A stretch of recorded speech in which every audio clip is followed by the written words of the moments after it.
जय श्री कृष्ण, जय माताजी फ्रेंड्स। केजीस काठियावाड़ी किचन में तमारुं स्वागत है। आज हूँ तमारा माटे उनाळु स्पेशल दुधीना बाइट्स लईने आवी छुं, जे ओछा तेल में पण बहुत सरस हेल्दी नास्तो 10 થી 15 मिनिट में तैयार थई जाय छे।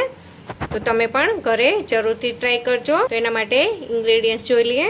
फ्रेंड्स, आज आपणे एक सरस मजानी दूधीमांथी वानगी बनावीए। तेना माटे मैं एक दूधी लीधी छे, जे कूणी होय तेवी लेवानी। पेला एनी छाल काढी दीए। एमांथी आजे आपणे दूधी बाइट्स बनावीशुं। तमे दूधी मुठिया तो बહુ જ ખાધા હશે, થેપલા પણ ખાધા હશે, પણ એકવાર આ બાઇટ્સ બનાવજો, ખાવામાં ખૂબ જ મજા આવશે। તો એના માટે પહેલા હું દૂધી સારી રીતે મેં ધોઈ અને લઈ લીધી છે અને છોલ કાઢી અને રેડી કરી દઉં। फ्रेंड्स, तमारी पासे नानू नजीकथी देखाडो, नानू के मोटू कोई पण ग्रेटर होय तेनथी एने आपणे दूधीने खमणी लेवानी छे। तो आवी रीते नानू मोटू तमने जे पसंद आवे ते छीण करी लेवानुं। तो हूँ आवी रीते छीण रेडी करी अने फ्रेंड्स दूधी छीणी अने रेडी करी लीधी छे। आ 1 कप जेटली छे। तो ए बाकीना मसाला करीए। 1 चमची आदू मरचानी अने लसणनी पेस्ट छे। अत्यारे गरमी होवाथी अमे मोस्ट ऑफली स्कीप करता होय छे, तो ए लई लीधी छे। हवे आपणे आमां पेला बाकीना हवे आनी अंदर आपणे बेसन एड कर दीए।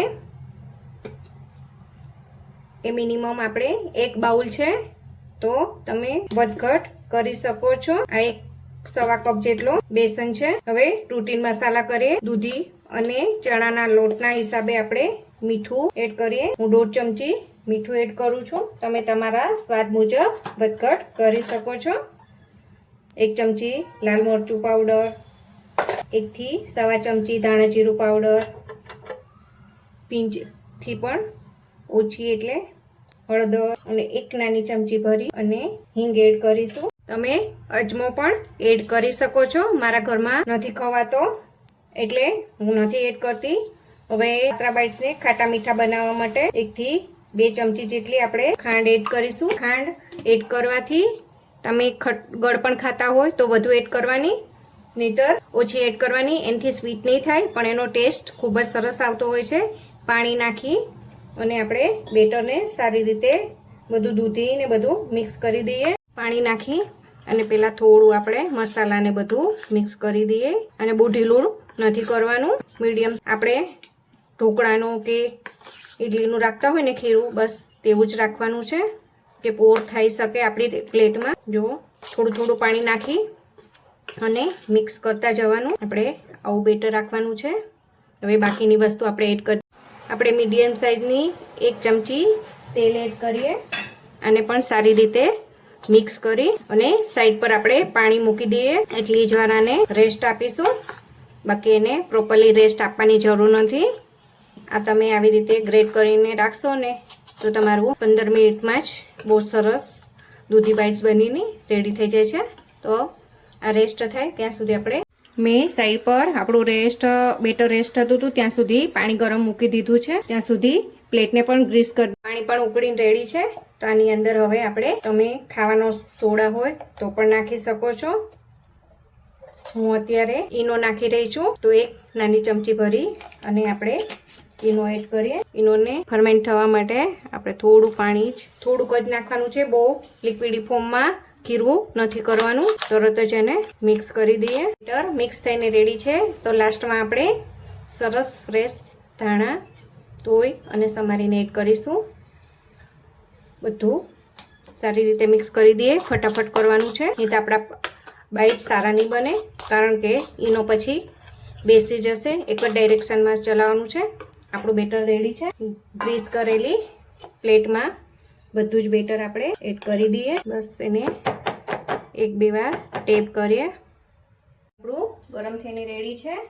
તો આપણે પ્લેટને સારી રીતે મૂકી દઈએ। ઢાંકણ ઢાંકી હાઈ ફ્લેમ પર 5 મિનિટ અને સ્લો ટુ મીડિયમ ફ્લેમ પર આપણે 10 થી 12 મિનિટ એને કૂક કરીશું। આપણે ઢાંકણ ખોલી અને ચેક કરી લઈએ અને 15 મિનિટ જેવું થઈ ગયું છે।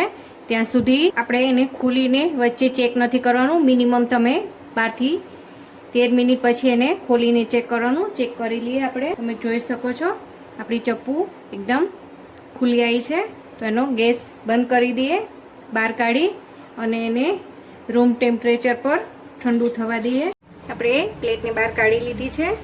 તો આપણા દૂધીના બાઇટ્સ સારા બને તે માટે આપણે ઉપર હલકું તેલ લગાવી, જેથી એ સોફ્ટ જ રહેશે. તેલ લગાવી અને રહેવા દઈએ, રૂમ ટેમ્પરેચર પર આવવા દઈએ. આપણી પ્લેટ ઠંડી થઈ ગઈ છે. અને તમે જેવા ડાયમંડ શેપમાં કે જેવા કાપવા હોય તેવા કટ કરી લેવાના. બાઇટ્સ બનાવી રહી છું એટલે એને ચોરસ ટુકડામાં આપણે કટ કરી દઈએ. તમને કાઢીને પણ બતાવું. જો કેટલા સરસ આપણા બાઇટ્સ બનીને રેડી છે. તો અમે આવી જ રીતે આપણે બધા જ કાઢી અને ઝટપટ અને ફટાફટ બની જાય છે. આપણા બાઇટ્સ કપાઈને રેડી છે. તમે આને એમને પણ વઘારીને ખાઈ શકો છો, પણ આજે આપણે એને સરસ ક્રિસ્પી કરીએ કે જે ખાવામાં ખૂબ જ મજા આવે. મેં એક બાજુ તવો લઈ લીધો છે. મેં ઢોસાનો તવો લીધો છે. આપણે ઓછા તેલમાં અને ક્રિસ્પી બાઇટ્સ બનાવવા માટે તમે એને સેલો ફ્રાય પણ કરી શકો છો અને ડીપ ફ્રાય પણ કરી શકો છો. તવો ગરમ થઈ ગયો છે. બાઇટ્સને આપણે સરસ એને આજુબાજુ ફેરવતા જઈ અને ગોલ્ડન બ્રાઉન મેં બધા જ બાઇટ્સ મૂકી દીધા છે. અને મીડિયમ ફ્લેમ પર આપણે સરસ અલટાવતા પલટાવતા તમે જોઈ શકો છો ગોલ્ડન બ્રાઉન રંગ આવી જાય એટલે આપણે એને ફેરવી દેવાના છે. આ ખાવામાં ખૂબ જ ટેસ્ટી લાગતા હોય છે. તમે એને ડીપ ફ્રાય પણ કરી શકો છો, પણ આ ઓછા તેલમાં જ. અને બહુ સરસ બધા જ બાઇટ્સને આપણે ફેરવી દઈએ. એને ઉલટતા પલટતા ગોલ્ડન બ્રાઉન થાય ત્યાં સુધી સરસ એને ક્રિસ્પી કરી દઈએ. આપણે અડધીથી 1 મિનિટ થઈ ગઈ છે. બધાને ફરી પાછા ટર્ન કરી દઈએ. તમે જોઈ શકો છો કેવા સરસ આપણે એક જ ચમચી તેલની અંદર બહુ જ સરસ હેલ્ધી અને ઉનાળામાં ખાવાની ખૂબ જ મજા આવે તેવો નાસ્તા બની અને રેડી થશે. તો તૈયાર છે આપણા બાઇટ્સ બનીને રેડી. સર્વ કરી દઈએ.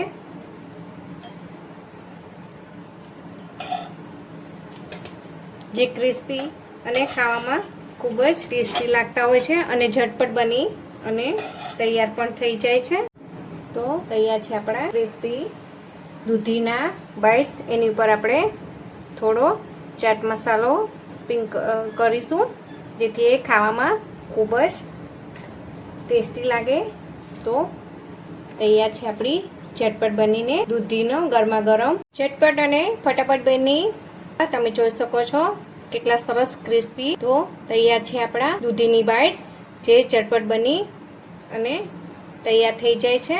તમને તોડીને પણ બતાવું કે જો ઉપરથી છે પણ અંદરથી કેટલા સોફ્ટ છે, ગરમ પણ એટલા છે. ઝટપટ અને ફટાફટ બની જાય તેવા દૂધીના બાઇટ્સ જે ખાવામાં ખૂબ જ હેલ્ધી છે. દૂધીના બાઇટ્સ તૈયાર થઈ અને રેડી છે. ફ્રેન્ડ્સ, તમને મારા વિડીયો કેવા લાગે છે, તમે ક્યાંથી જોવો છો, અને આવા સારા સારા વિડીયો જોવા માટે મારી ચેનલને લાઇક, શેર અને સબસ્ક્રાઈબ જરૂરથી કરજો. અને મને કમેન્ટમાં કહેજો, તમે પણ ઘરે બનાવજો અને કમેન્ટમાં મને કહેજો કે તમારા બાઇટ્સ કેવા બન્યા. ત્યાં સુધી બધાને જય શ્રી કૃષ્ણ.